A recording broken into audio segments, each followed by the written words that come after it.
Comment faire pour aller en enfer?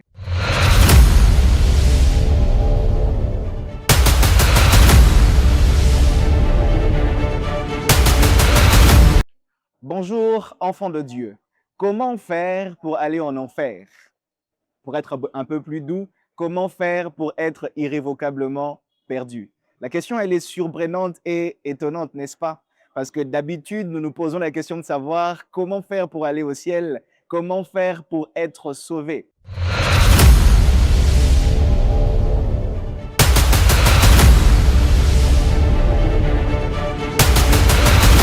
Mais je pense qu'en répondant à la question que je nous propose aujourd'hui, nous allons découvrir une autre facette de la même vérité. Parce que j'estime que cette question est importante et puisqu'elle est importante, nous allons déjà mettre de côté nos avis à nous qui sont des opinions personnelles pour interroger la source infaillible, une source crédible et une source qui a l'autorité divine, la parole de Dieu, la Bible.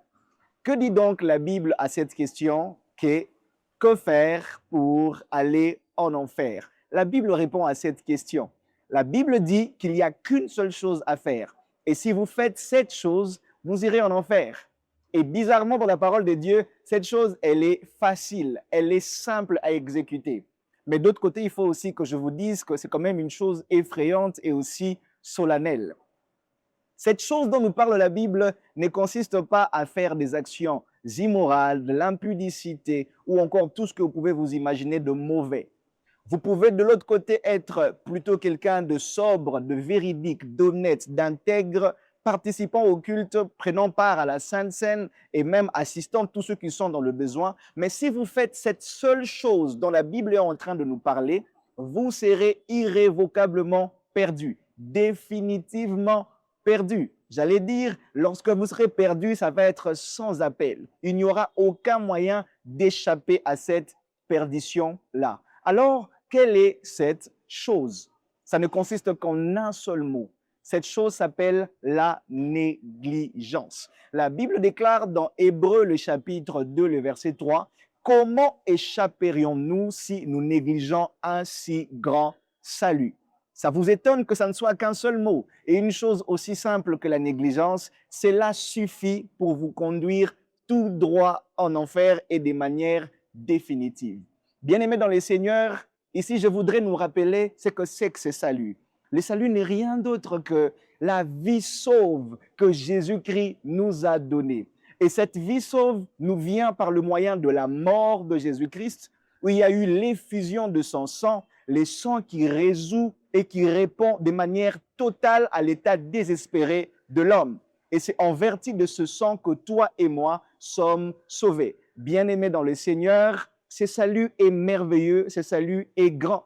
Et si nous négligeons cette œuvre, c'est alors que nous signons notre visa pour l'enfer.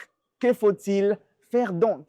Il faut simplement croire en Jésus-Christ, en son œuvre pour être sauvé. Et que faut-il faire alors pour aller en enfer? Négliger cette œuvre que Jésus-Christ a accomplie sur la croix de Golgotha. Et c'est quoi négliger? Négliger ici, se mettre de côté ce que Jésus-Christ a accompli sur la croix. C'est reporter au lendemain ce que vous pouvez faire aujourd'hui. À chaque fois que vous écoutez le message du salut aujourd'hui et que vous reportez, vous différez votre décision de croire au Seigneur pour être sauvé, vous négligez le salut. Négliger le salut, c'est simplement aussi ne pas faire ce qu'il faut faire au moment où il faut les faire. Demain ne peut être pas ton jour. Aujourd'hui, c'est peut-être le dernier jour de ma vie. Il faut le faire aujourd'hui parce que c'est en négligeant qu'on ouvre la grande porte vers l'enfer. Que faut-il faire pour être sauvé? C'est simple. Crois au Seigneur Jésus-Christ et tu seras sauvé. Quand est-ce que tu seras sauvé? Au moment où même tu as cru au Seigneur, tu es sauvé. Où est-ce que tu seras sauvé? Au lieu où tu te trouves maintenant en train de me suivre, maintenant en train de m'écouter, dès que tu crois au Seigneur, là où tu es, peu importe l'endroit, dans une voiture, dans l'avion, je ne sais pas moi, dans la salle de bain, partout où tu te trouves, si tu crois au Seigneur, là où tu es, tu seras sauvé. Tu me poseras peut-être la question, où est la preuve de mon salut? Juste là en haut. Il y a quelqu'un qui est assis à la droite du Père, qui atteste que l'œuvre du Christ était une œuvre complète et le Seigneur, le Dieu Tout-Puissant, l'a agréé. Et il est assis, Jésus, à la droite de Dieu le Père, exerçant un ministère de souverain sacrificateur en notre faveur. Tu vas te dire comment je vais savoir que je suis sauvé. Tu vas le savoir parce que Dieu l'a dit. Et la parole de Dieu est une source infaillible que toi tu as et cette parole te dit que tu es sauvé.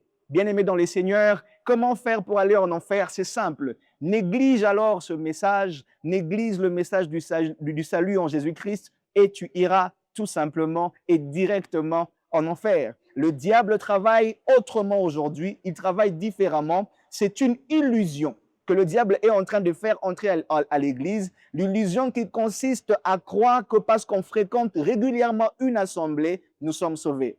Illusion qui consiste à croire que parce que nous sommes nés d'une famille entre guillemets chrétienne, que nous sommes sauvés. Non, nous ne sommes sauvés que par une seule voie, la foi au Seigneur Jésus-Christ et en son œuvre rédemptrice. Et pour aller en enfer, une seule voie, négligence tout simplement ce message de l'Évangile et vous ouvrirez votre chemin pour l'enfer. Quel est votre choix? Je vous propose Jésus. Je vous propose l'œuvre de la croix, car c'est la seule œuvre qui sauve. Que Dieu vous bénisse.